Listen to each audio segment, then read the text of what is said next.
Ijoollummaa kootti ture kan jaalalli sirraa na qabe ni yaadatta abdiisaa barattuu 69 kutaa keenya keessa ture. Isaan kana hundumaa keessaa ati barataa qaxalee amalaa fi naamusa gaarii qabdu ture. Haa ta'uutii garuu guyyaa tokko anas ta'e barattoota dubartootaa gara biraa ija keen olii qabdee ilaaltee hin beektu. Yeroo boqonnaa sitti siqeen haasa'uuf barbaadullee ati eeyyamamaan taatu. Hinumaa dubartoota daree keenya keessa jiran keessaa anaan qofatti waan na jibbitu natti fakkaata. Atis hanga kanaatti yaadaan waan bilchaatte waan hin taaneef guyyaa tokko na jaallachuu dandeesseedheen abdii fi obsa guutameen jaalalli sii qabu itti naaf dabalaa bule. Guyyaa tokko si aarsuudhaaf jedheen barsiisaan daree keenyaa yeroo maqaan waamu lakkoofsi koo toon ga'een lakkoofsi 3 yeroo waamamu kan kee irratti na dhowwaadhe. Atis naatee daree keessaa baate. Abdiisaa koo dhugumatti guyyaa kana akkamittan irraanfadha. Ijoolleenis guyyaa sanaa kaasee siitiin leensee jedhanii si waamu, anaan immoo abdiisaa jedhanii na waamuu jalqabani. Jaalala koo sitti madduu baadhuu fi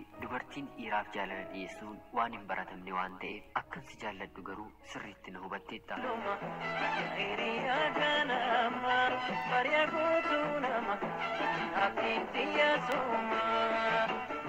Ijji kee garuu kana hundumaa siif hin eeyyamne. Yeroo na argitutti battalatti ni naati. Anis ta'e jedheen ija kee hordofa. Hiriyoonni koos yogguu ati dabartu dhufee naan jedhanii gurra kootti na asaasu. Anis yeroo sanaa kaasee si haalaluuf hin qophaa'a. Maaliin godha garuu ati ni sodaatta. Afaaniin baafadhee si gaafachuu immoo nan sodaadhe. Jaalala keetiinis miidhamuu nan jalqabe. Hiriyoonni kee yeroo kana baranitti barataa cimaa waan turteef faayidaa gara biraadhaaf waan sitti siquu barbaade se'anii fedhii gara biraa akka naa guutuu fi barnootatti akka na gargaaran natti himani. Ani garuu abdiisaa koo kaleessa si dhokseera, har'a garuu si dhoksuu hin danda'u. Nan si argadha sedheen abdii hin qabu.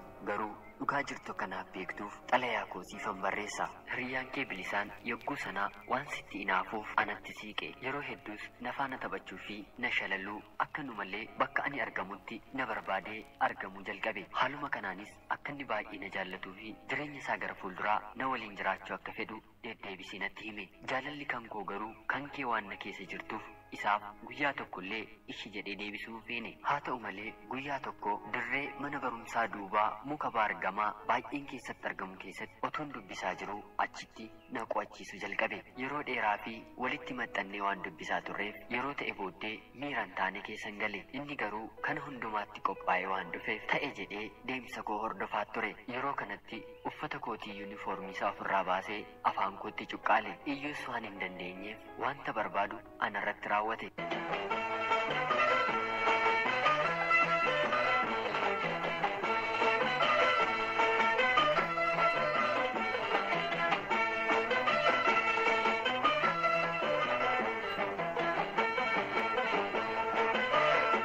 Guyyaa sanaa kaasee anis kabajaa fi ulfina ofiitiin qabu nan dhabe. Innis guyyaa sanaa kaasee hinumaa inaaffaaf malee jaalalaaf waan nan barbaanneef na maddii hin dhaabanne. Isa dur barnoota illee na qo'achiisu nagaa waaqayyoollee na gaafachuun itti ulfaachuu jalqabe. Waan kabaja koon harkaa fudhateef malee isa jaalladheen yookiin natti tolee yookiin natti bareedee miti. Akka inni wanta kana narratti raawwates hiriyoonni isaa hundinuu magaala keessa dubbii ho'aa godhanii afarsuu jalqabani. Qubni namoota naannoo jiranis anarratti galagaluu jalqabe. Garuu maalan godhaa waan hundinuu takkaa ta'e wanti duubatti deebi'uu danda'amu hin jiru. Sababa salphina koo sanaaf barumsan dur haamileetiin baradhullee akkan itti ashoofu na taasise. Abdiin jireenya koo hundumaa waan kufe ta'e natti argame. Jireenyi koos akka waa'ee hin baafnee fi kanaan booddee ani nama kamiifiyyuu akkan taate godheen of lakkaa'uu jalqabe. Haaluma kanaan utuun jiraachaa jiruu barnoonni koo kutaa 10 qorumsa maatirikiis nan kufe. Imalli koo isin waliin hin qabu saddaan citte. Kaanillee haafu dur guyyaa guyyaattiin si arga ture. Har'a garuu guyyaatti illee al takkaa si arguun dadhabe. Miirri koo baay'ee natti jijjiirame. Nama hundumaas nan jibbe. Amalli koos natti jijjiirame. Maal godhuu takkaan ta'eoo.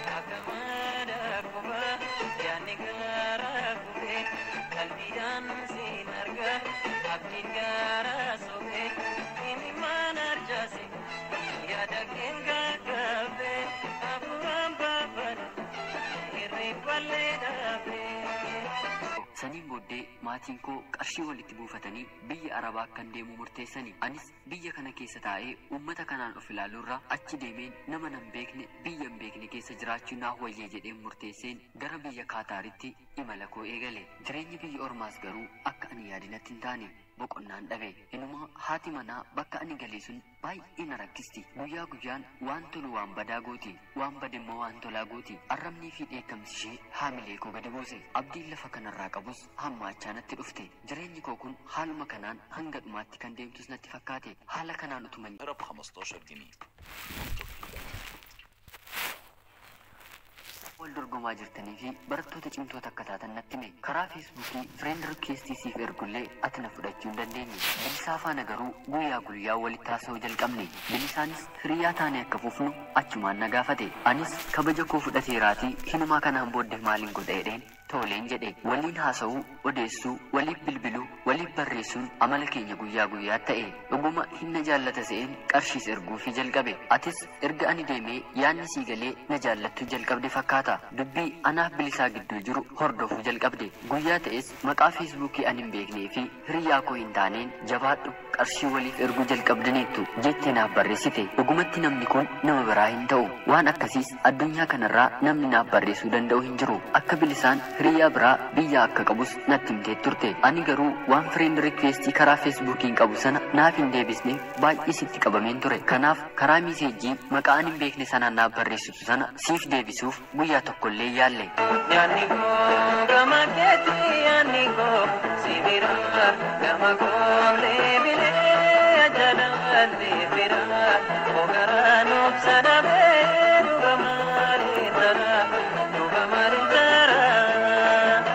Guyyaa tokko hiriyaan kee kan biraa leencoon akka abdiisaan baay'ee na jaallatu natti hime. Garuu iji sodaansaa ammayyuu akka isan dhiisnee fi yoomiyyuu akka isa dhiisuu hin dandeenyees natti hime. Baay'een gadde. Hojii bilisaa otoo yaadadhu leencoon dhugumatti akka na deeggaruu dhufee fi bilisaan hiriyaa gara biraa akka inni qabu sirriitti natti hime. Leencootti icciitii kee tokkoon dhoksituu fi walaloo fi xalayyaawwan adda addaa ati kadhanaaf hin ergine garuu barreessitee mana keesse barullee kee irratti illee barreessite suurallee kaasee naaf erge. Yogguun kana hundumaa laalu boo'ichii fi gaddi guddaan natti dhagahame. Asii bilisaan sobee nansi jaalladha naan jedhee qarshii narraa guura. Ati achi teessee jaalala koo natti dubbachuu dadhabde anis sirraa fagaannaan kobbee fi dabtara kee irratti katabda. Dhuguma ati barataa cimaadha. Sin jaalladha jettee arraba keetiin dubbachuuf naman ariifanne. Keessa kee sirriitti waan beekuuf leencoon tooftaa tokko naaf male. Bilisaa faanaa yogguma sanarraatii kaasee akkan addaan kutuu fi jaalala isaa dhiisu natti hime. Akkan gara jabaadhee siin gaaffii jaalalaa si gaafadhu na godhe. Anis karaa feesbuukii maqaa gara biraa sitti dhufeen adda na goote.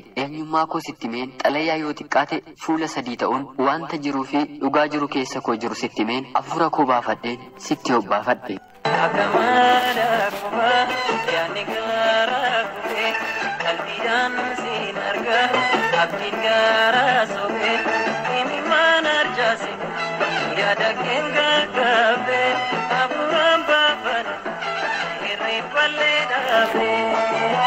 Yaa abdii koo atis garaa natti hin jabaanne tole anuu nan si jaalladhaa garaa koon natti jabaate malee ija koon na sodaate malee naan jette. Boo'ichiin jaalalaa guyyaa sana boo'e gammachuu haa ta'u gadda haa ta'u walii isaa hiyyuu sirriitti hin beeku. Gaddadha akkan jenneef naman umurii koo guutuun jaalladhuun argadhe. Gammachuudha akkan jenneef immoo an abdii kutadheen biyya ormaa kan hin jiru kabaja koollee nama hin qabanne nama gad of buusee kanaan booddee nan gammada jedheen abdii ofiif hin laanneen ture. Amma garuu haalli koo gonkumaan jijjiirame. Ilaalchi koos ni guddate. Walii galtee koo waggaa 2 akkan xumureen biyyatti galuus nan murteesse. Biyyas dhufees wal arginee waliin haasa'uu jalqabne. Abdii isaa koo baay'een si jaalladha. Kana hundumaa yeroo wal arginuu fi waliin haasonutti ati waan tokko narratti raawwachuu hin barbaanne. Jaalalli koo hinumaa kan daangaa hin qabne naaf taate. Umurii ijoollummaa kanaan akka nama guddaatti yaadda. Jechi sammuu kee keessaa ba'us akka nama piroofeesara ta'ee kitaaba qopheessaa jiru waan sammuu koo keessa kaa'aa jirtu natti fakkaata. Abdii koo garuu kana hundumaa eenyu si barsiise? Hiriyoonni kee keessumaa bilisummaan jechi gaarii fi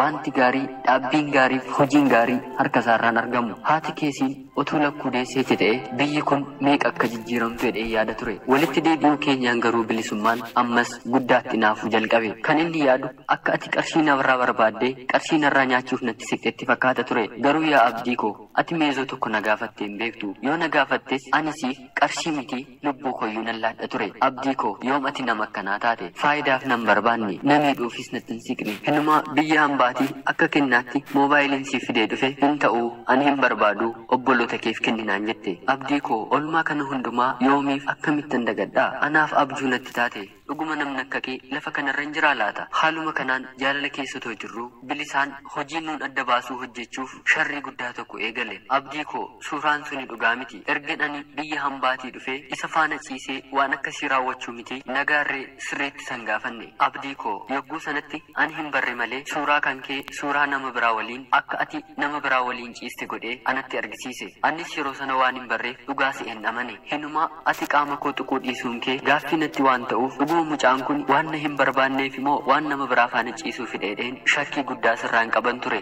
Ati garuu nama qulqulluu turte. Dhugaasaa garuu lamaan keenya gidduutti bilisummaan akka nuti waliin jiraannu waan hin feeneef hojii sharrii isaa kana hojjete. Abdii koo ati amma eessaa fi bakka kam akka jirtu maalirra akka jirtu ani hin beeku. Erga wal arginees erga walitti taasofnees waggaa toroof hin dheera. Ani kunoo abdii ati yeroos natti horteen biyya koo dhufee biyya koo keessa jiraachaan jira. Dhugumatti otoo ati yeroos abdii naaf hin laanne ta'ee biyya koo dhufuuf yaadan qabaadhuun ture. Hiriyoonni koo hedduu biyya hambaa jiraatan haala kanaanis kumaatama. Ergan sirraa adda bahee toles haa badus jireenya jaarrachuu nan qabeedheen atis erga abdiin irraa kuttee walitti dhufeenyi keenya walirraa fagaatee jireenya xiqqoo horadheen suuqii xiqqoo banadheen bultiin ijaarradheenaaf milkaa'uu baatus mucaan koo maqaan ishee Seenaa jedhamtu godhadheen mucaa koo waliin jiraachaan jira. Abbaa manaa koo waliinis amala isaa waan hin dadhabeef waliin jiraachuu hin dandeenye. Isarraas adda baheen